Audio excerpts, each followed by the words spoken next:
Hello dear student, how are you. तो बच्चों, पहली बात तो यह है कि अगर आप बहुत ही आपके पास अगर पेंसिल है ना, पेन है, पेपर है, तभी आप इस वीडियो को देखो बच्चों। ये वीडियो बिल्कुल एंटरटेनमेंट के लिए नहीं है। ये वीडियो सिर्फ उनके लिए है जिनको बोर्ड या जेई मेन या नीट में कुछ अच्छा काम करना है ना, कुछ मीनिंगफुल करना है। सिर्फ वही बच्चे यहाँ पे रुकेंगे, अदरवाइज आप जाओ, बहुत सारे इंटरटेनिंग वीडियो आपको मिलेंगे, है ना, बहुत सारे टीचर्स मिलेंगे। तो आप बिल्कुल यहाँ मत रहना, ठीक है बच्चों। तो अगर आप बिल्कुल सीरियस हो, आपको इंटरटेनमेंट नहीं चाहिए, केवल पढ़ाई चाहिए, तभी आप यहाँ पे रुकेंगे, ठीक है बच्चों। तो लेट अस स्टार्ट। तो बच्चों, लास्ट वीडियो में हमने ये बात किया था, ठीक है, कॉन्सेंट्रेशन टर्म पे कुछ हमने क्वेश्चन करे थे बच्चों, ठीक है ना। ये हमने इंटेक्स्ट का क्वेश्चन कर लिया था, बहुत ही अच्छा क्वेश्चन है, बहुत बेसिक क्वेश्चन है। इसीलिए मैं आपसे बोल रहा हूँ कि आप जो है, जब आपके पास अच्छा खासा टाइम है, ठीक है, और आप पढ़ने के बिल्कुल मूड में हो, तभी बैठना बच्चों, ठीक है ना। अब बच्चों, अगला इसमें है सॉल्बिलिटी, है ना। हम बिल्कुल लाइन बाय लाइन कर रहे हैं। Solubility of a substance, solubility of a substance हमको देखना है बेसिकली गैस के अंदर, ठीक है ना। Solubility of substance within a gas, ठीक है। अगर कोई सॉलिड है ना, उसको आपको पानी में डालना है, या फिर कोई गैस है उसको पानी में डालना है ना, तो उसकी जो सॉल्बिलिटी है वो किस बात पे डिपेंड करेगी, ठीक है। उसकी जो सॉल्बिलिटी है वो किस बात पे डिपेंड करेगी, ठीक है बच्चों।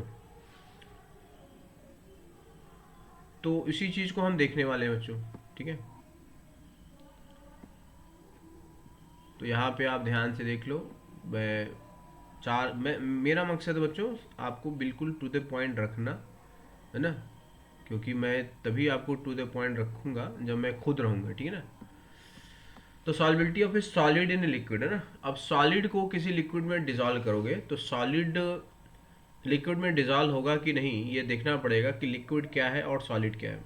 मतलब अगर लिक्विड अगर पोलर है, जैसे वाटर हो गया, ठीक है, अल्कोहल हो गया, और सॉलिड भी अगर पोलर है या आयनिक है ना, तो बोलते हैं लाइक डिजॉल्व्स लाइक, ठीक है बच्चों। यहाँ पे एक टर्म आता है लाइक डिजॉल्व्स लाइक, ठीक है, like dissolves like, like dissolves like, ठीक है।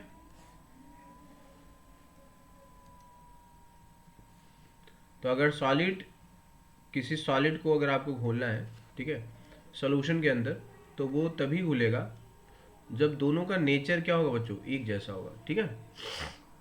दोनों का नेचर एक जैसा होगा, ठीक।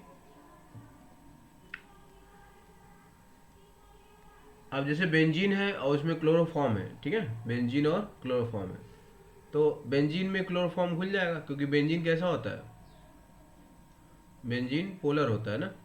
बोलो, पोलर होता है नहीं, बेंजीन क्या है, नॉन पोलर। बेंजीन का नेट डाइपोल मोमेंट क्या होगा, जीरो होगा, ठीक है। इसमें ये पाई इलेक्ट्रॉन इस तरह से इसका एक रेजोनेटिव स्ट्रक्चर बनाते हैं। तो बेंजीन जो है बच्चों नॉन पोलर है, ठीक है। तो इसके अंदर कौन घुलेगा, जो नॉन पोलर होगा, जैसे कि CCl4 हमने ले लिया, ठीक है। बेंजीन में हमने क्या ले लिया, CCl4 ले लिया, ठीक है। बेंजीन में हमने CCl4, तो CCl4 क्या है, नॉन पोलर है, ठीक है। बेंजीन भी क्या है, नॉन पोलर है, इसलिए क्या होगा, घुल जाएगा, ठीक है।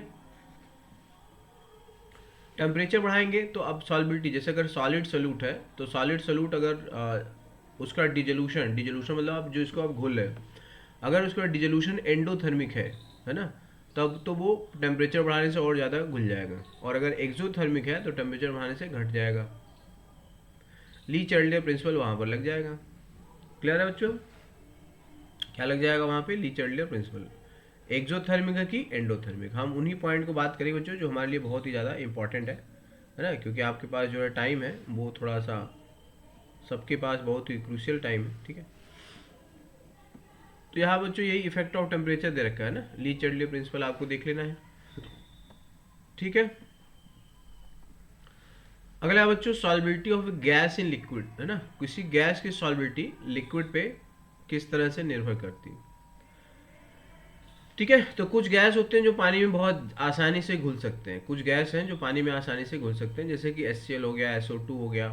क्यों घुल सकते हैं, अभी अभी हमने उसका रीजन बताया, है ना। अब जो वाटर है वो क्या होता है, वाटर पोलर होता है ना। H2O कैसा है, पोलर है। तो इसके अंदर कौन सी गैस घुल सकती है, जैसे कि HCl है, ये पोलर है ना। SO2 है, ये भी पोलर है। तो जो पोलर गैसेज होंगे वो डिजॉल्व हो जाएंगे, जो नॉन पोलर गैसेज होंगे वो कम डिजॉल्व होंगे। ठीक है। तो पानी के अंदर ये लोग क्या हो जाएंगे बच्चों, डिजॉल्व हो जाएंगे। ठीक, चलो आगे देखते हैं।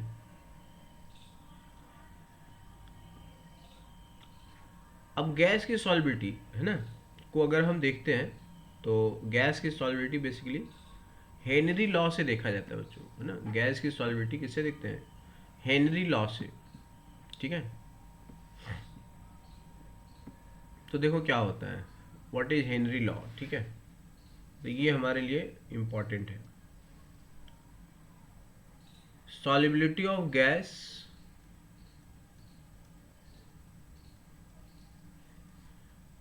solubility of gas in liquid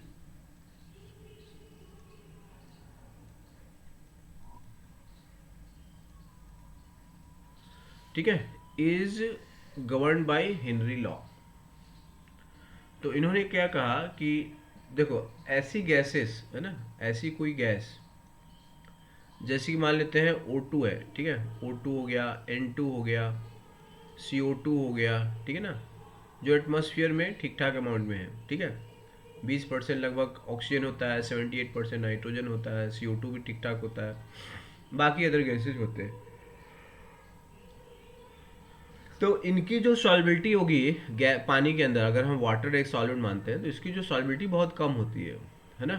शुरू से मैं बोल रहा हूँ बच्चों कि ये सब नॉन पोलर गैसेज, तो नॉन पोलर गैसेज पानी में बहुत कम घुलेंगे, और घुलेंगे तो कैसे घुलेंगे, बहुत ही वीक फोर्स से अटैच्ड होंगे, है ना। वाटर जो है पोलर है, वाटर क्या है, डाइपोल है ना। यहाँ पे माइनस और प्लस है। वाटर को हम ऐसे दिखाते हैं ना, water is a dipole, minus और प्लस। ठीक है। तो अब ये जो है ये पोलर है। अब इसके अंदर O2 अगर मिलाओगे ना, तो O2 बहुत ज़्यादा इंटरेस्ट नहीं होगा, वाटर के मॉलिक्यूल इसको बहुत ही दूर दूर से है ना नमस्ते करेंगे, बहुत ज़्यादा इसमें इंटरेस्ट नहीं लेंगे। तो जब वाटर के मॉलिक्यूल बहुत ज़्यादा इसमें इंटरेस्ट नहीं लेंगे ऑक्सीजन में, क्योंकि ऑक्सीजन क्या है, नॉन पोलर है, बहुत दूर से रहेंगे, है ना। ये तो मैं ऐसे ही मॉलिक्यूल का एक रिप्रेजेंटेशन, मैं यहाँ पे डाइपोल भी नहीं दिखा रहा हूँ। तो ऑक्सीजन और वाटर का जो बॉन्ड होगा बहुत वीक बॉन्ड होगा, इसको हम बोलेंगे लंदन फोर्सेस, डिस्पर्शन फोर्सेस, वान डर वाल फोर्सेस, बहुत वीक होगा, है ना। तो जब ये बहुत वीक होगा, जैसे आप विंटर में है बच्चों, विंटर में आप गर्म पानी से नहाओ, मज़ा आएगा आपको। ठंडे पानी से नहाओ, है ना, तो आप तुरंत भाग जाओगे। आपको स्विमिंग पूल में है ना अभी कूदा दिया जाए तो आप जल्दी से भाग आओगे, क्योंकि वहाँ पर बहुत ही कोल्ड वाटर है। लेकिन हाँ, उसी स्विमिंग पूल में अगर ग्राउंड वाटर अभी ताज़ा ताज़ा है ना, ज़मीन से निकला हुआ पानी भेजा जाए तो आप उसमें अच्छे से नहाओगे। तो रीज़न क्या है कि अगर ये जो है, ये वाटर, ये जो ऑक्सीजन का जो मॉलिक्यूल है, ठीक है, अगर ये ऑक्सीजन का मॉलिक्यूल इसके साथ इसके साथ इसके साथ अगर वीक बॉन्ड बन रहा है, तो अब ये जाएगा ही नहीं। क्यों जाएगा, इसको क्या फ़ायदा है ना, ये जाएगा ही नहीं, डिजॉल्व ही बहुत कम होगा। समझिए, तो ये डिज़ोल्व बहुत कम होगा। अगर आप इसको डिज़ोल्व करना है तो आपको क्या करना होगा, आपको इसके ऊपर प्रेशर अप्लाई करना होगा, तभी डिज़ोल्व होगा ना। जो बच्चे नहाते नहीं हैं तो घर वाले क्या करते हैं, उसके ऊपर बोलो प्रेशर अप्लाई करते हैं। ठीक है।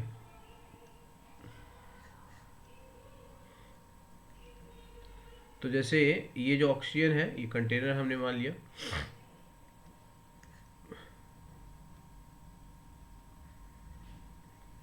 ठीक है। अब आप चाहते हैं कि इसमें पानी भरा हुआ है, ठीक है, इसमें पानी भरा हुआ है। अब ऑक्सीजन गैस यहाँ पे आपने भर दिया, इसके ऊपर किसी तरह से पिस्टन लगा करके आपने ऑक्सीजन गैस यहाँ पे भर दिया। नीचे क्या है, पानी है, ठीक है, यहाँ पर H2O है, ये पिस्टन है। अब आप इसको क्या करोगे, कंप्रेस करोगे, तो ऑक्सीजन के पास क्या है, कहीं भागने का मौका नहीं है ना। तो अगर आप इसके ऊपर प्रेशर को अप्लाई करोगे तो क्या होगा, इसकी सॉल्बिलिटी बढ़ेगी, है ना। तो P इज इक्वल टू क्या होगा बच्चों, P प्रोपोर्शनल टू X। ये है बच्चों हेनरी लॉ, इसको बोलते हैं हेनरी लॉ। हेनरी लॉ क्या है कि solubility of gas into solution is directly proportional to its partial pressure, है ना। ये गैस का खुद का पार्शियल प्रेशर, मतलब गैस के अपने मोल के कारण जो प्रेशर है वो पार्शियल प्रेशर है, ठीक है। गैस का जो अपने मोल के कारण जो प्रेशर है, ठीक है, वो पार्शियल प्रेशर है, ठीक है बच्चों।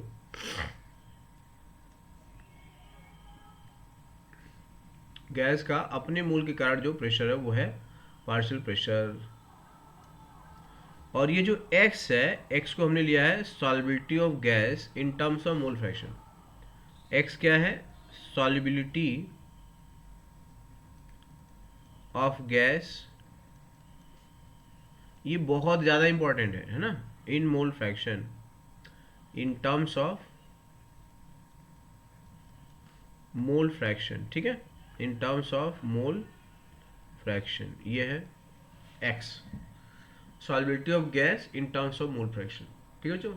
तो किसी गैस की सॉल्बिलिटी देखनी है तो उसका अप्लाइड पार्शियल प्रेशर कितना है ना। यहाँ पे आप कितना ज़्यादा उसका प्रेशर बढ़ा रहे हो, यहाँ पे 10 बढ़ा रहे हो कि 20 बढ़ा रहे हो कि 50 बढ़ा रहे हो, आप जितना बढ़ाओगे, अगर 10 बढ़ा रहे हो तो यहाँ पे अगर मान लेते हैं x1 है, यहाँ पे अगर बढ़ा रहे हो 20 कर रहे हो तो से x2 है, 50 कर लिया तो से ये x3 है ना।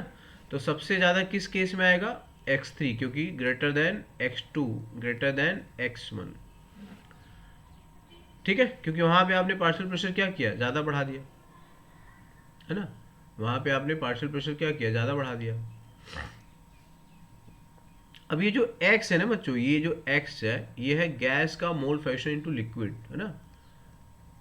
गैस का मोल फ्रैक्शन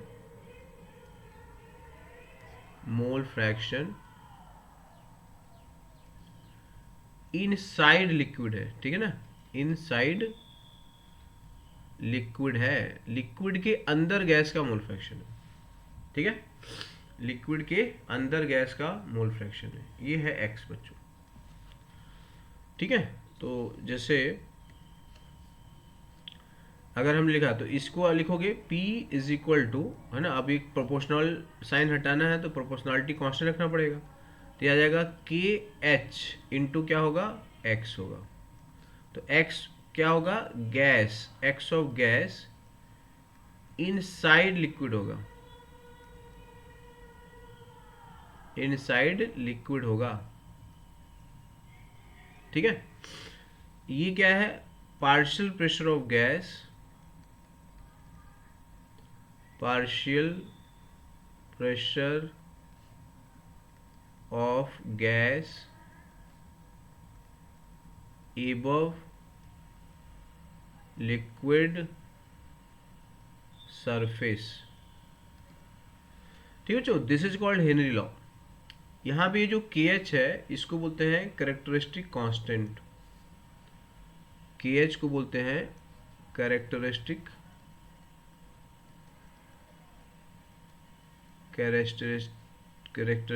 कांस्टेंट। ये गैस की नेचर पे डिपेंड करेगा, टेम्परेचर पे डिपेंड करेगा, सॉल्यूट और गैस और सॉल्वेंट के इंटरेक्शन पे डिपेंड करेगा, है ना। KH की वैल्यू क्या होगी बच्चों? अलग अलग होगी, है ना। ये जो KH है, ठीक है, तो ये क्या है? कैरेक्टरिस्टिक कांस्टेंट है, कैरेक्टरिस्टिक्स कांस्टेंट। क्या मतलब है? जैसे KH जो है O2 होगा, KH जो है N2 होगा, है ना, KH जो है CO2 होगा, ये सब अलग अलग होगा, है ना। जैसे हम PV इक्वल टू NRT लिखते हैं ना, तो PV इक्वल टू NRT में क्या है? R यूनिवर्सल गैस कांस्टेंट है, तो कोई भी गैस रहेगी R की वैल्यू सेम रहेगी, 0.0821 जो आपने पढ़ा है, या 8.314, R will be same for all gas, that's why it is called universal gas constant। but here ये जो KH है ये क्या है? कैरेक्टरिस्टिक कांस्टेंट है, मतलब हर गैस के लिए अलग अलग होगा, ठीक है। KH जो होगा ये टेम्परेचर डिपेंडेंट होगा, ठीक है, ये एक्सपेरिमेंटल होगा, आपको दिया जाएगा, ठीक है ना, dependent, temperature dependent, and depends upon nature of gas है ना, डिपेंड्स अपॉन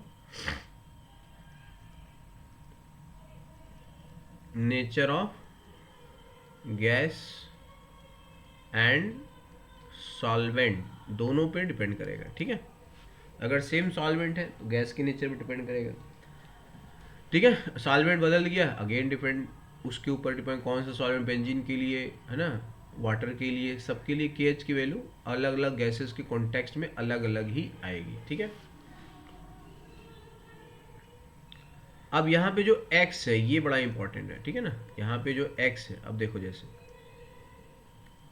तो जैसे मान लेते हैं, ठीक है, एक एग्जांपल लेते हैं कि ये आपके पास कंटेनर है और यहाँ पर मैंने ले लिया से 2 मोल है ना, 2 मोल ऑक्सीजन ले लिया और 3 मोल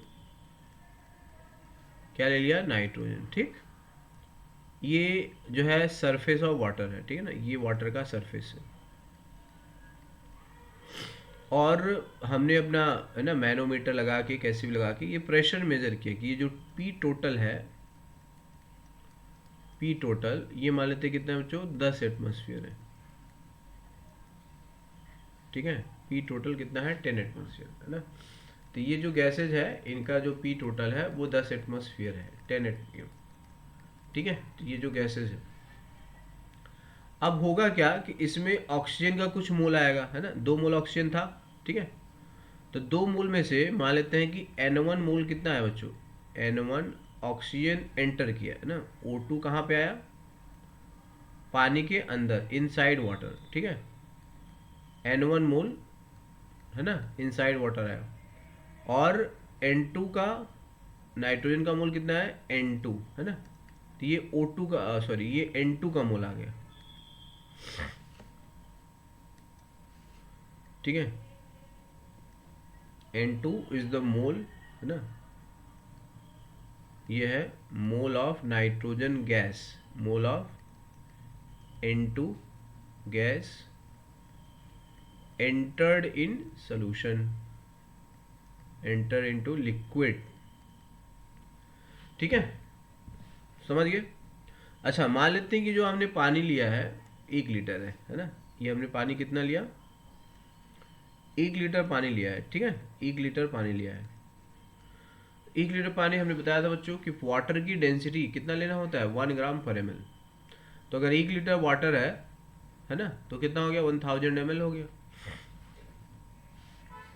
तो अगर मैं आपसे पूछूं, जैसे अगर हम लिखते हैं पी एच है ना, हेनरी लॉ अगर हम अप्लाई करें,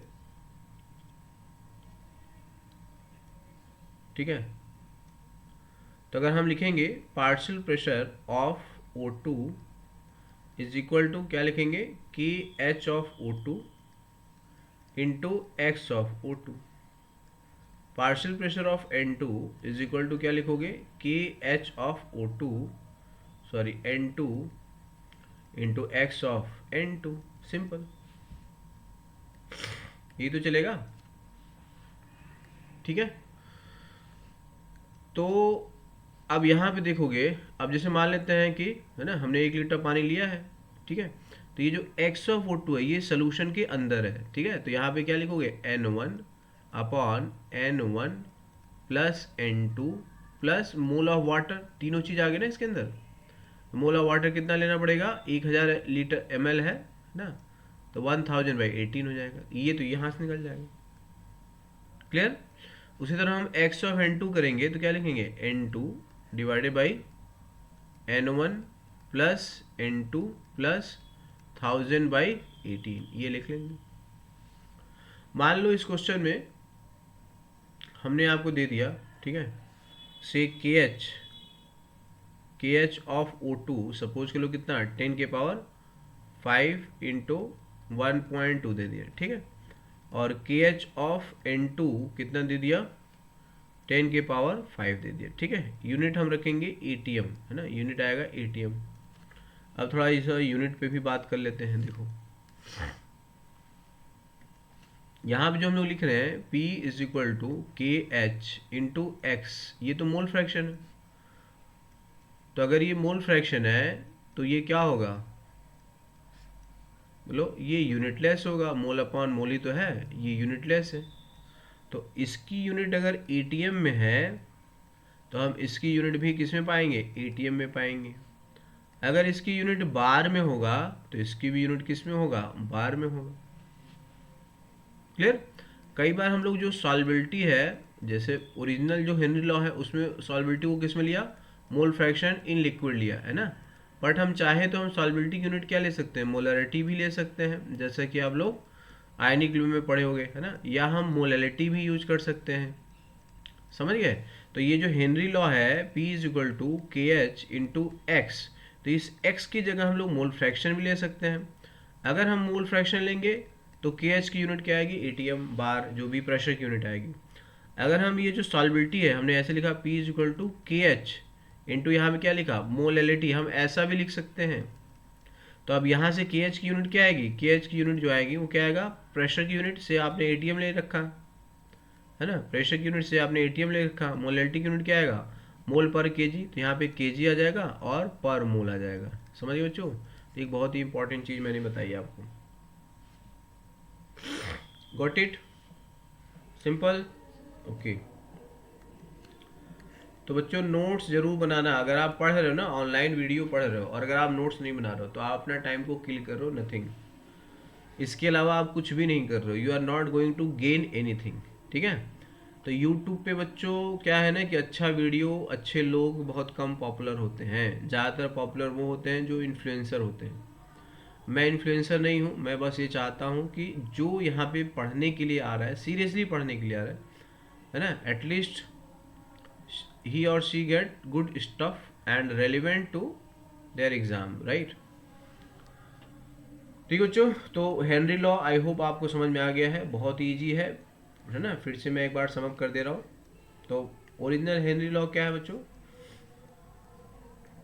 ओरिजिनल हेनरी लॉ क्या है, P इज इक्वल टू क्या लिखोगे, के एच इंटू एक्स लिखोगे। तो यहाँ पे जो x है ये मोल फ्रैक्शन लिया जाता है, इनसाइड लिक्विड है, बार बार ध्यान रखना, ये क्या है, इनसाइड लिक्विड है ना, लिक्विड के अंदर, लिक्विड के अंदर। मैं बार बार क्यों बोल रहा हूँ, देखो मैं बार बार इसलिए बोल रहा हूँ क्योंकि पार्शियल प्रेशर भी तुमने पढ़ा होगा, Dalton's law of partial pressure.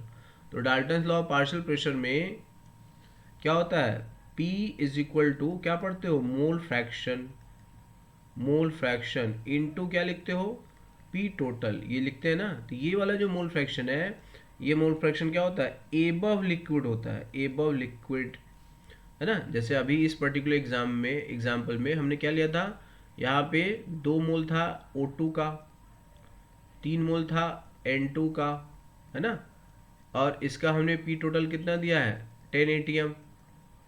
फिर हमने क्या कहा कि N2 का मोल कितना आया, से स्मॉल n2, O2 का मोल कितना आया, स्मॉल n1, पानी कितना था 1000 ml, है ना, ये है। तो पार्शियल प्रेशर ऑफ, अगर हम लगाएंगे partial pressure of O2 is equal to K H of O2 into X of O2, है ना। तो यहाँ पे जो x of O2 right side में वो कौन है ना। ठीक है। तो यहाँ पार्शियल प्रेशर ऑफ O2 क्या लिखोगे, mole fraction into total pressure, 10 हो गया टोटल प्रेशर, मोल फ्रैक्शन कितना है 2/2+3, ठीक है, above the liquid is equal to K H हमने दिया है 1.2 10⁵ और यहाँ हम क्या लिखोगे n1/n1 प्लस n2 प्लस 1000/18, है ना, 1000/18, यही तो आएगा। तो यही अंतर मैं आपको बताने की कोशिश कर रहा हूँ, है ना, यही अंतर मैं आपको बताने की कोशिश कर रहा हूँ कि ये जो है ये एबव, इधर भी मोल फ्रैक्शन आता है, इधर भी मोल फ्रैक्शन आता है। अब देखो बच्चों यहाँ पे जो 2 मोल है ना, मैं थोड़ा सा और बड़ा बनाता हूँ, देखो यहाँ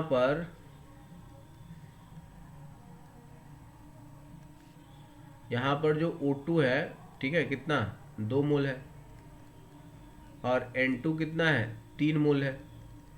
अब इसमें से, है ना, इसका हमने कहा कि N1 आया, इसका हमने कहा कि N2 आया, है ना, समझ गए। तो ये ऊपर कितना बचा, 2 माइनस एन वन बचा, समझ गए। इसका ऊपर कितना बचा, 3 माइनस एन टू बचा। बट ये जो एन वन होगा ना ये बहुत ही कम आएगा, एन टू जो होगा ना ये बहुत ही कम आएगा, क्योंकि इनकी सॉल्विलिटी बहुत कम होती है। एक चीज़ और ध्यान रखना, जैसे यहाँ पे जो के एच है, के एच हम लोग क्या लिख रहे हैं, ओ टू का कितना है 1.2 10⁵, और के एच ऑफ एन टू हमने कितना ले रखा था 10⁵ लिखा था। अब देखो बच्चों यहाँ पे जो P is equal to K H into x है, अगर के एच हाई होगा तो x बहुत कम आएगा, तो सॉल्विलिटी बहुत कम आएगी, है ना। यहाँ देखो के एच बहुत हाई है, ऐसी गैसें जो बहुत कम सॉल्वेबल होती है ना उनका के एच बहुत ज़्यादा होता है। तो बहुत इंपॉर्टेंट चीज़ है ना, ये समझ में नहीं आता, ध्यान से देख लो, इसीलिए मैंने एग्जाम्पल लेके ही समझा रहा हूँ, है ना। तो के एच अगर जितना हाई होगा सॉल्विलिटी क्या होगा, उतना ही कम होगा, समझ गया। तो अगर इसके मोल्स अगर 2 में से n1 नीचे आ भी गया तो 2 माइनस n1 अगेन 2 ही रहेगा, 3 माइनस n2 अगेन 3 ही रहेगा, समझ गए। दैट्स वाई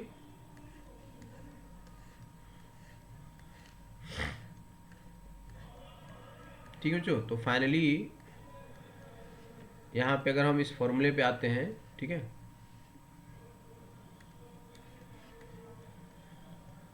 तो फाइनली अगर हम यहाँ पे फॉर्मूले पे आ जाते हैं तो क्या मिलेगा, वही लिखेंगे हम लोग। तो एबाउ लिक्विड सरफेस कितना है 2/2 प्लस 3 इंटू 10, ये आ गया पार्शियल प्रेशर ऑफ O2, है ना, is equal to K H कितना था 1.2 10⁵, और ये हमने क्या लिखा n1 प्लस n2 प्लस 1000/18। अब देखो इसमें बहुत इंपॉर्टेंट है सॉल्व कैसे होगा। तो सॉल्व करने के लिए क्या करोगे बच्चों, इस n1 और n2 को क्या करोगे 1000/18 के रेस्पेक्ट में निगलेक्ट कर दोगे, इसको भी निगलेक्ट कर देंगे, इसको भी निगलेक्ट कर देंगे। क्यों निगलेक्ट कर देंगे, क्योंकि बहुत कम मोल होंगे। क्यों बहुत कम मोल होंगे, क्योंकि के एच बहुत ज़्यादा है। क्यों के एच बहुत ज़्यादा है, क्योंकि ऑक्सीजन और n2 नॉन पोलर है। अगर के एच बहुत कम है इसका मतलब सॉल्बिलिटी बहुत ज़्यादा होगा, है ना, समझ गए। तो यूजुअली क्या होता है, के एच की वैल्यू बहुत हाई होती है क्योंकि हम गैस को पानी में डिजोल्व कर रहे हैं, समझ गए। गैस का डिजोल्यूशन पानी में बहुत कम होता है, स्पेशली वो गैसेस जो एटमॉस्फेयर में ज़्यादा अमाउंट में है, लाइक नाइट्रोजन और ऑक्सीजन, है ना, क्योंकि नॉन पोलर गैसेज हैं, ठीक है। तो इसको हमने निगलेक्ट कर दिया, तो यहाँ से बच्चों क्या निकल जाएगा n1 आ जाएगा, है ना। तो इधर आ गया 4 इज इक्वल टू 1.2 10⁵, इधर क्या आ गया n1 अपॉन क्या है बच्चों 1000/18, है ना। तो ये देखो यहाँ से n1 की वैल्यू देखो कितनी आ रही है, तो n1 आ गया 4 इंटू 18, है ना, अपॉन 1000, ये आया। और इधर हो गया 1.2, सॉरी 1.2 कहाँ गया, डिनोमिनेटर में आ गया, ठीक है 1.2, और इधर हो गया 10 के पावर, बोलो नहीं उल्टा हो गया ना, तो ये आपका हो गया 4 इंटू 18/1000 इंटू 10⁻⁵, ठीक है। अगेन आई मेड मिस्टेक, तो बच्चों इसको सॉल्व कर लोगे, है ना। तो ये हो जाएगा 4 इंटू 1000/18 और इंटू, और नीचे आएगा 1.2 भी आ जाएगा, है ना, और ऊपर जाएगा 10⁻⁵, ठीक। तो ये फाइनली आ गया बच्चों, देखोगे तो 10⁻² आ गया, है ना। तो 4 इंटू 10⁻² अपॉन 18 इंटू 1.2, ठीक है। तो यहाँ से 0.3 आ गया, क्लियर। तो ये आएगा 54 5.4, तो 10⁻² अपॉन 5.4, ये है ना। तो अगर देखोगे तो 1000/18 के रेस्पेक्ट में ये क्वांटिटी 10⁻² अपॉन 5.4 ये क्या है, निग्लेजिबल है कि नहीं, बिल्कुल है, क्योंकि इसकी वैल्यू कितनी आएगी, ये आएगी 55.55, है ना, और इसकी वैल्यू कुछ आ जाएगी 10⁻³ के ऑर्डर में, इसलिए हम इसको निगलेक्ट कर सकते हैं, ठीक है बच्चों। तो ये था हेनरी लॉ, आई होप आपको ये समझ में आया होगा, ठीक है बच्चों। अगर नहीं समझ में आया तो कमेंट कर देना बच्चों, मैं एक बार फिर से एक्सप्लेन कर दूंगा, ठीक है। Okay, you got it. Henry law, what do you mean by Henry law, बहुत ही इंपॉर्टेंट है बच्चों, है ना। चलो एक क्वेश्चन और कर लेते हैं, ठीक है।